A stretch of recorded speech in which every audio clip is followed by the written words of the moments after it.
Hélène Buzetti, Paul Journet, Christian Dufour, bonsoir. Bonsoir. Bonsoir. Bonsoir. On va parler des rassemblements illégaux dans une seconde, mais d'abord, revenons sur les voyages. On ne sait toujours pas quand sera annoncé. On pense que c'est demain, il y a un conseil des ministres, Hélène, on y reviendra. Mais là, entre-temps, aujourd'hui, engueulade à la Chambre des communes. Je vous montre deux tweets, un de Pablo Rodriguez, l'autre Gérard Deltel. Pablo Rodriguez qui écrit « Incroyable! Les oppositions bloquent notre projet de loi qui interdit les 1 000 $ aux gens qui doivent s'isoler après un voyage non essentiel. » Ça, c'est le fameux 1 000 $ qu'on avait tant dénoncé dans les vacances de Noël. Il l'avait pourtant réclamé. Et là, Deltel répond « Incroyable aussi! En septembre, on n'a eu qu'une journée pour débattre du C4 qui a conduit à ses erreurs. Aujourd'hui, il refuse le débat. » Bon, alors, Hélène, éclairez-nous. On croyait que tout le monde s'entendait pour annuler les 1 000 $ qu'on allait donner aux gens qui allaient revenir. Mais là, on ne s'entend plus, là.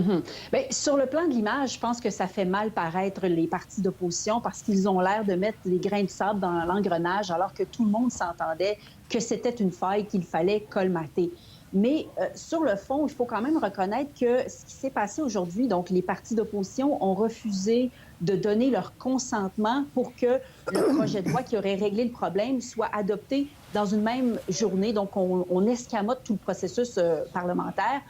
Dans les faits, ça ne changera pas grand-chose parce qu'il y a 2 semaines de ça déjà, le gouvernement avait changé le processus pour faire une demande de cette fameuse prestation de maladie. Vous deviez déclarer si votre quarantaine à laquelle vous deviez vous soumettre était le fruit d'un voyage. Et si vous disiez oui, eh bien, votre demande, elle était suspendue, elle ne serait pas traitée. On ne versera pas le 1 000 $ à des gens qui sont allés à Cancun, pour être Alors, clair. ça ne changera rien. Bon. C'est ça. Ça ne changera vraiment rien, le blocage d'aujourd'hui. Et il faut quand même reconnaître que l'opposition a soulevé un point intéressant, c'est que le projet de loi qui était prévu aujourd'hui, qu'on n'a quand même pas vu, il faut que je le précise, il n'a pas été déposé, était rétroactif au 3 janvier. Et ce que l'opposition dit, c'est que, ben oui, mais les gens qui ont voyagé puis qui sont revenus le 28, le 29, le 30 décembre, eux pourraient encore se qualifier à la prestation. Donc, on ne referme pas totalement la. On va devenir fou avec les voyages. Paul, là, par ailleurs, on attend demain... on attend demain. On ne le sait pas si c'est demain, Hélène, n'est-ce pas? Non, en fait, là, j'ai fermé mon téléphone, mais jusqu'à présent, il n'y avait pas d'avis pour demain. Bon, en tout cas, alors, bientôt, on attend des nouvelles mesures. Est-ce qu'on va obliger les gens qui vont voyager à aller en quarantaine? Paul, vous en êtes où dans tout ça? Québec attend ça, en tout cas? Oui, puis les attentes, c'est-à-dire le souhait de Québec, si on interdisait les voyages non essentiels, le gouvernement Legault serait très content. Mais s'il y avait une situation de compromis du genre imposer une quarantaine à l'arrivée et avant, là, quand la personne là, touche le sol au Canada, lui administrer un test et que la quarantaine soit à ses frais et sous surveillance policière, je pense que le gouvernement Legault aussi serait très satisfait. Moi, une question que je me posais, c'est est-ce que le Québec et les autres provinces auraient les ressources policières pour surveiller la quarantaine parce qu'il faut bien que quelqu'un la surveille? Et on me dit que oui, sûrement qu'il y aurait moyen de trouver une solution. Mais bon, pour Québec, c'est pas trop compliqué. On demande au fédéral de régler le problème. Mais dans le détail, c'est beaucoup plus compliqué. C'est un peu, en fait, le revers de ce qu'on voit dans la gestion des CHSLD, etc., où le fédéral dit aux provinces faites mieux votre travail, mais eux, ils comprennent pas trop les aspects très complexes sur le terrain. Ils n'ont jamais eu à gérer ça. Bien là, c'est le cas des provinces avec le fédéral. Mais la dernière chose que je dirais, c'est qu'il ne faut pas oublier que du point de vue des provinces, du fédéral, des scientifiques, c'est la question du variant. Je comprends que les voyageurs ne comptent pas pour une si grande proportion des cas, mais si on s'intéresse particulièrement à eux, c'est par crainte que le ou les variants arrivent au Québec. OK. Ouais. Christian? Wow! Je trouve qu'on est rendu loin. Hein? Des policiers, en fait, qui vont surveiller... Oui, wow, parce que je trouve que, il faut le dire, là, des policiers qui vont surveiller la quarantaine de citoyens canadiens qui ont contrevenu à aucune loi. Moi, ça me choque beaucoup. On n'est pas juste, en fait, dans la rationalité là-dedans. Je comprends qu'il y a le variant, je comprends qu'il y a une dynamique sanitaire officielle, mais c'est un dossier où il y a beaucoup de charriage, un manque de rigueur incroyable. Il y a un peu, je dirais, de la démagogie. Ça me fait très peur. Moi, il y a beaucoup de démagogie là-dedans. Comme vous l'avez dit, Patrice, excusez pourquoi je dis toujours ça, c'est à peu près 1 à 2 % en fait, des cas de contamination, les gens qui sont partis. Il y a la dynamique des boucs émissaires qui s'applique. On est quand même dans un domaine où on touche aux droits fondamentaux, là. Moi, je dois dire que depuis deux semaines, j'étais estomaqué de voir beaucoup de commentateurs, d'éditorialistes, de chroniqueurs qui, d'habitude, en fait, parlent toujours de la Charte canadienne des droits et libertés en rapport avec des thèmes qui semblent assez frivoles. Puis dans ce dossier-là, ils ont demandé, exigé que les gouvernements suspendent au plus sacrant le droit des Canadiens de partir. Bon, voyez un peu où est-ce que j'en suis, moi dans ma dynamique. Heureusement, je pense que le gouvernement fédéral ne semble pas vouloir empêcher les Canadiens de sortir du pays. Même le premier ministre François Legault semblait résigné à ça. Moi, ce que je vais surveiller, est-ce qu'on est vraiment dans une dynamique sanitaire? Je n'ai pas de problème avec la dynamique sanitaire, avec les variants. Rappelons que les variants sont déjà rendus pour une bonne partie au Canada. Mais s'il y a une dynamique vindicative pour punir des Canadiens qui ont contrevenu aucune loi, si on veut faire indirectement ce qu'on n'est pas capable de faire directement, moi, j'espère que ça va être contesté devant les tribunaux, puis ça va être annulé. On est quand même dans un état de droit au Canada, là. Oui, mais beau, Une nuance sur les chiffres, quand même, juste préciser quelque chose. Christian dit que de 1 à 2 des cas viennent des voyageurs. C'est parmi les cas dont les causes sont connues. Mais au Québec, pour le 2 tiers des cas, on ne sait pas d'où ils viennent. Donc, ça, c'est quand même une nuance là, qui pourrait porter à croire que le rôle des voyageurs, même si ce n'est pas la majorité des cas, c'est peut-être un petit peu plus que le dit Christian. Vous admettrez, Paul, qu'on n'est pas juste dans l'objectif, le rigoureux, le scientifique. Il y a aussi autre chose là-dedans. Je sais que c'est massif, la population canadienne qui est traumatisée, en fait, fait une fixation là-dessus. Les gouvernements il y a une répondent à ça. populaire, mais il y a quelque chose là-dedans oui, qui est laid. Il y a quelque chose là-dedans qui est très laid, qui n'est pas beau. Hélène, d'ailleurs, le fédéral hésite pour toutes sortes de raisons, parce qu'ils auraient les instruments juridiques pour le faire. Christian, vous dites, il pourrait avoir des contestations, mais le gouvernement fédéral aurait toutes les lois qu'il veut pour imposer ça s'il voulait, comme la Belgique l'a fait, comme d'autres l'ont fait. Mais Hélène, est-ce que vous y voyez aussi autre chose qu'une logique sanitaire? C'est comme si l'opinion publique est tellement furieuse de voir des gens partir au soleil, alors que tout le monde fait des efforts, que ça devient... Il y a un côté qui devient irrationnel. Totalement. Écoutez, je suis d'accord qu'il y a cette vindique. Les sondages nous montrent, 70-80 des gens demandent que les voyages sont interdits.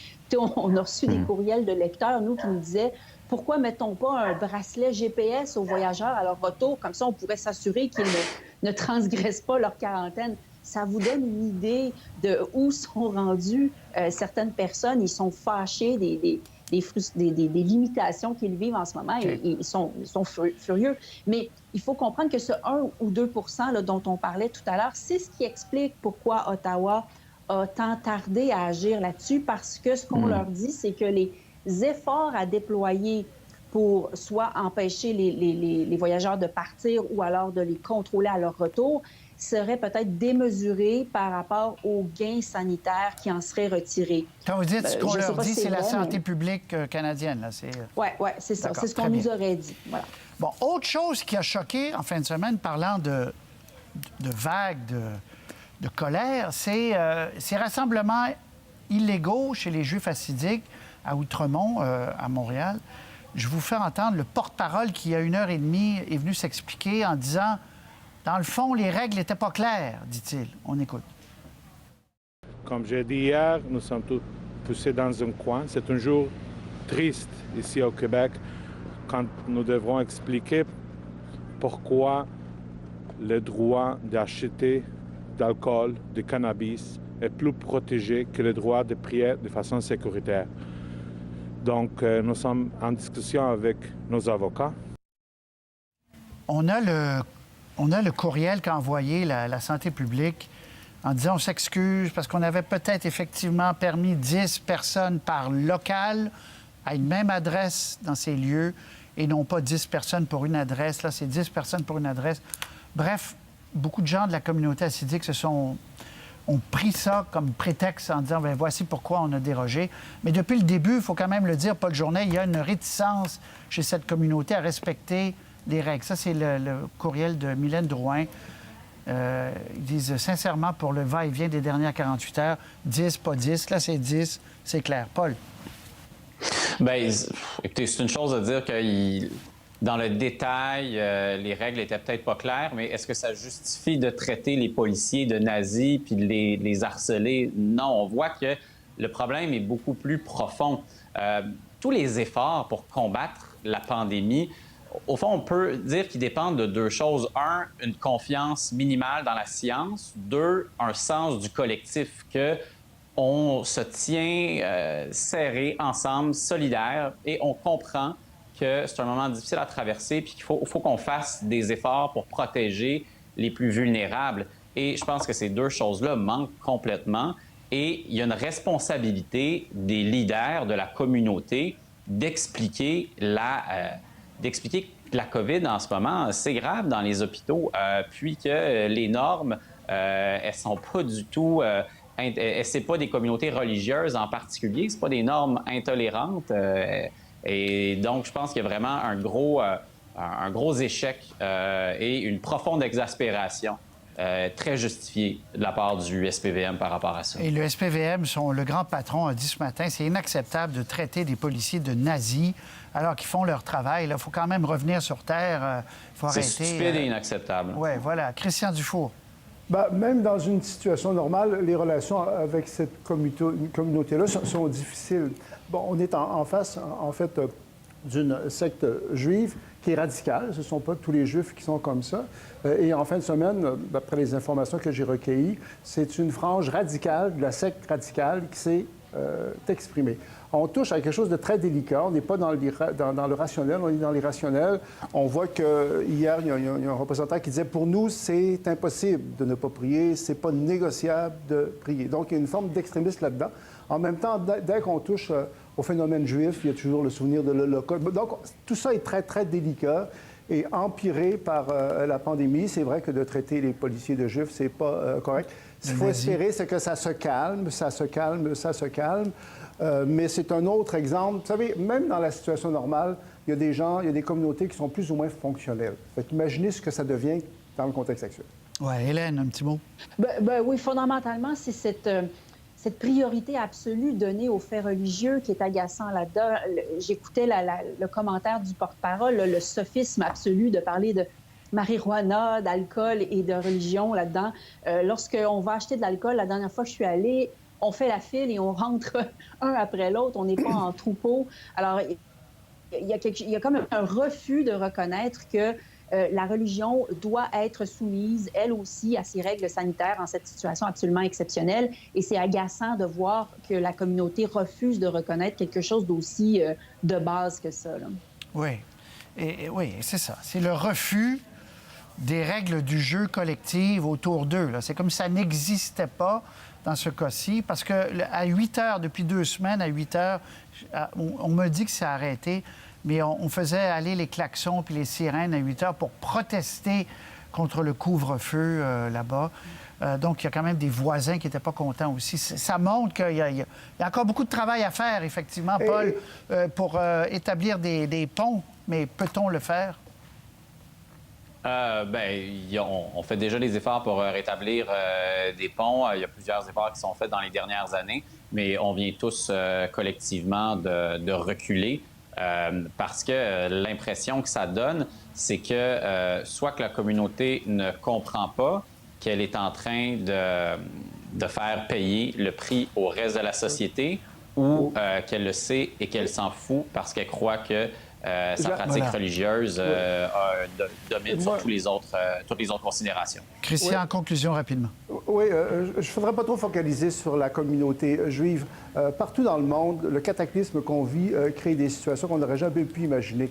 Pensez aux Pays-Bas. On a appris aujourd'hui que les Pays-Bas, pays pacifique s'il en est un, bon, il y a des espèces de troubles, de révoltes contre les consignes, contre le couvre-feu. Donc, c'est un exemple parmi d'autres qu'on vit et je trouve qu'il faut faire attention de focaliser trop exclusivement sur les accidents. Très bien. Ouais. Merci à vous trois. On se reparle. Merci beaucoup. On attend. Est-ce qu'il y aura conférence de presse, Hélène, demain de M. Trudeau à suivre? Il n'y a pas de communiqué qui est sorti encore. Merci. Okay. Au revoir. Merci. Au revoir. Pour voir nos émissions en entier, rendez-vous sur la chaîne ICI RDI.